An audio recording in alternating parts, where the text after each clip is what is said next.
வணக்கம் ஃப்ரெண்ட்ஸ். இன்றைக்கி வெந்தயக்கீரை அறுவடை செஞ்சுட்டேங்க.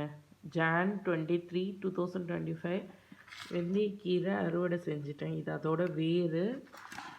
வெந்தயக்கீரையை அலசி 3 டைம் அலசி ஆஞ்சி வச்சுட்டேன். ப்ளஸ் டியூபர்ஸும் ரெடி பண்ணி வச்சுட்டேன். தேங்க்யூ. இப்போ எங்களுக்கு வெந்தயக்கீரை இருக்குது. இது நேராக நீங்கள் செய்யணுன்னா சாம்பாரில் வைக்கலாம். வெந்தயம் போடுறது பதிலாக வெந்தயக்கீரை போட்டு சாம்பார் வைக்கலாம்.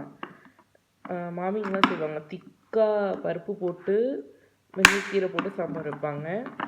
டியூபர் என்ன பண்ணலான்னா, கோபி 65 நீங்கள் செய்கிறீங்கள அதில் மேலே தூவி விடலாம். இல்லை கோபி 65 மஞ்சூரியனை மாற்றிட்டு அதுக்கு மேலே தூவி விடலாம். இவ்வளோ தான் ஃப்ரெண்ட்ஸ். இப்போ வெந்தயக்கீரையும் டியூபரும் ரெடியாக இருக்குது. தேங்க்யூ. ஏன்னா ஃப்ரிட்ஜில் ஸ்டோர் பண்ண போகிறேன். இது வேணும்னா க்ளோஸ். Okay, thank you.